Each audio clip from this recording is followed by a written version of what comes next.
Alright, so there are two things that I will never understand in this life.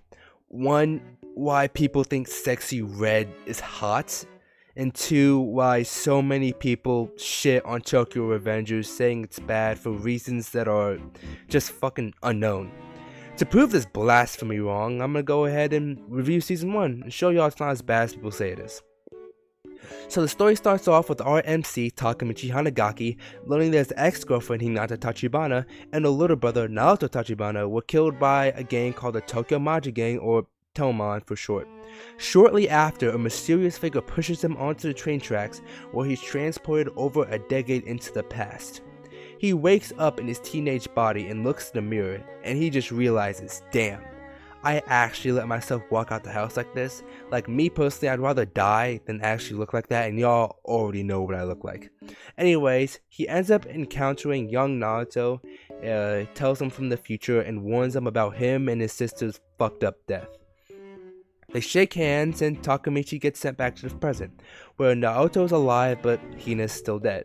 Turns out adult Naruto saved him from Train-kun. Naruto then lays out the game plan: go to the past, prevent the leader of Toman, Mikey, from meeting this Steve Urkel looking ass nigga Kiseki. Ooh, when I tell you I hate this nigga with a passion, I am not kidding. I hate him more than Show Tucker, and if y'all know who Show Tucker is, that is a lot of hatred. Anyway, Takamichi shakes hands with Naruto again, and he goes back to the past. Him and his friends are Kiyomasa's bitch, getting their asses whipped daily. Instead of going for round 2, they just decided it was better to become slaves. Bro, could we just talk about how sad this scene is? Bro, we got this nigga in fetal position on the ground crying like a bitch. We got Big Bro over here laid down. Bro's not even moving. Can someone check if this nigga's alive? Like, my pride, I can't take it. I would've just brought a gun out, bro. I would've just brought a Glock and I would've switched cheese to each and every one of them, bro. But then Takamichi grows some balls and challenges Kiyomasa at his underground fight club. Of course he gets his ass beat. One thing you learn about Takamichi is that this nigga put all of his stat points into durability. He can't fight for shit, but he can take a punch. Mikey, who's actually a cool ass nigga in the past, sees this and decides he wants Takamichi to be his friend. After this, Takamichi goes back to the future, and guess what?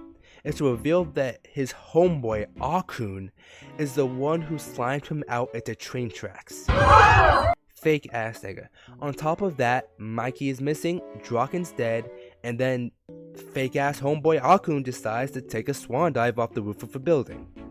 Takamichi jumps back again, now finding out that Toman's about to go to war with Mobius, because one of Toman's captains, Pa, had a homeboy who was beaten half to death and had his girlfriend raped right in front of him, and then afterwards they even went on to beat and hospitalize his family.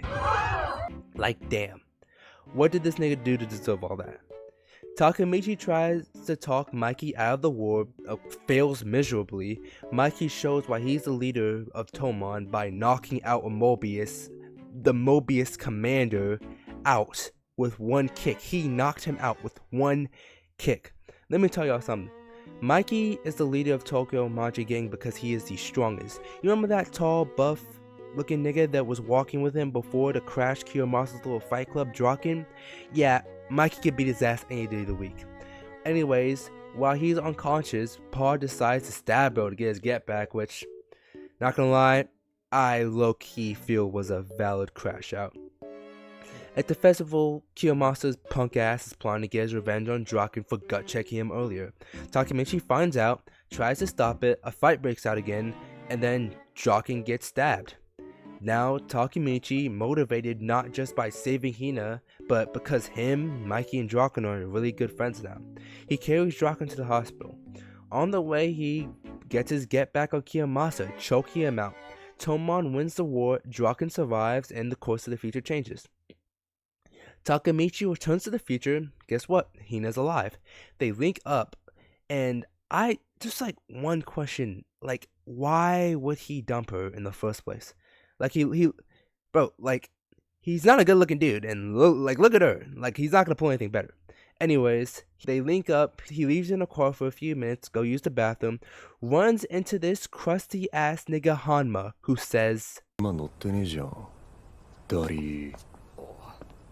まとめてやっちまおうと思ったのにな。ハンマだ。Upon hearing this, Takemichi knew that something diabolical was about to happen. Takemichi runs back. A car crashes into the back of Hina's ride, killing her. And guess who was driving the car? Fake ass homeboy Akun. Oh my god. Somebody give this nigga Fakest Homeboy of the Year award. Anyways, after that, Takemichi resolves and decides that he's gonna become the leader of Toman.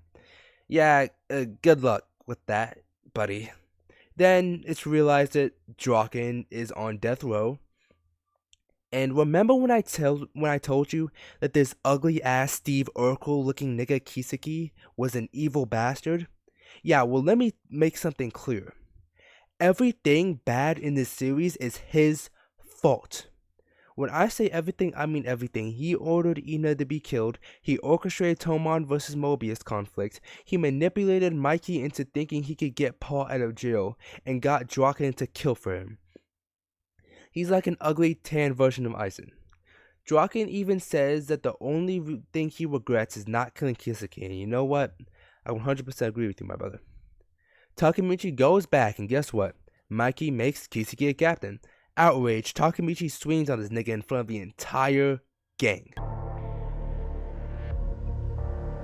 Falcon Punch! Not gonna lie, my favorite scene in the entire show. But bro, I'm not gonna. The secondhand embarrassment was like real, bro. I had to like pause, get up, walk around, go back, watch a couple more seconds, pause, and get up and walk around. It was just that bad. He clocked Kiseki without even being an official Toman member, which definitely took some balls. If he wasn't Mikey's friend, they would have stomped him into the Shadow Realm on sight. Baji saved him by knocking him out himself, just to stop the others from killing him.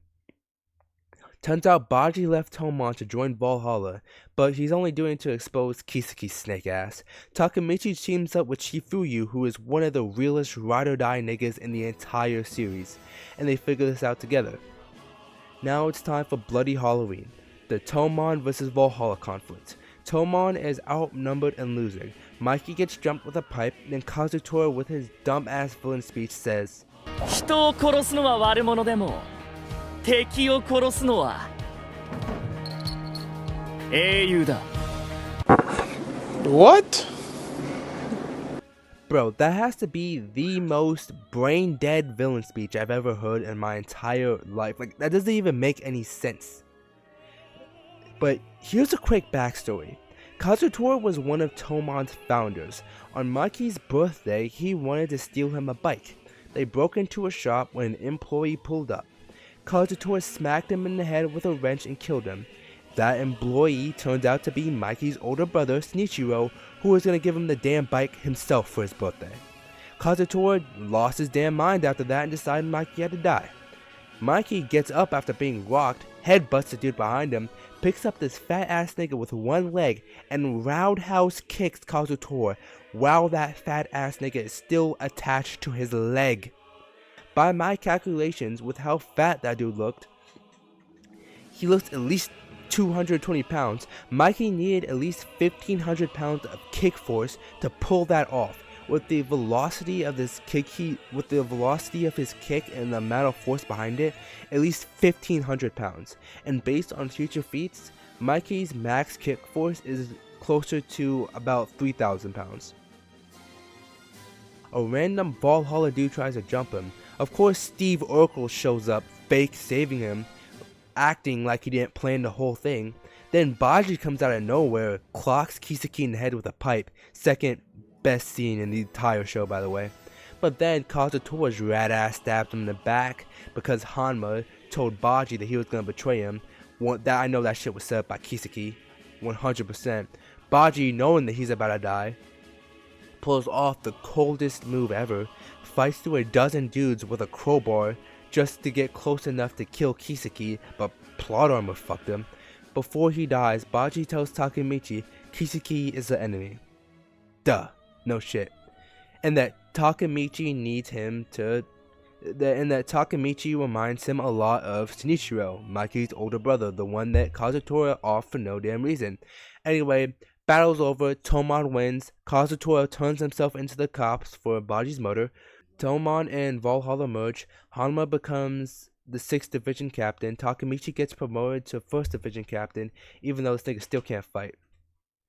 Takemichi returns to the future. Shit is still just as fucked as before. Now he's a Toman executive. Mikey is missing. Draken is executed, and guess who's writing Toman? Steve fucking Urkel. They get summoned to a meeting. There's a snitch in the room. Kiseki drugs them, ties them up. Chifuyu reveals that he's the Judas, but says it was all part of the plan, and puts all of his hope into Takemichi before Kiseki shoots him in the head dead on the spot. The scene ends with Takemichi staring down the barrel of Kiseki's gun. Bang, black screen. Not gonna lie, one of the greatest anime cliffhangers I've ever seen. So, final thoughts.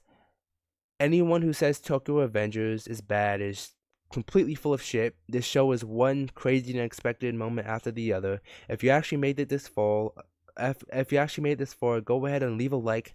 The video took me a while to make, and I would appreciate it if I got a couple likes for it. If this is well received, I'm going to go ahead and start focusing my channel more on anime reviews like this. Thanks. Fighting God!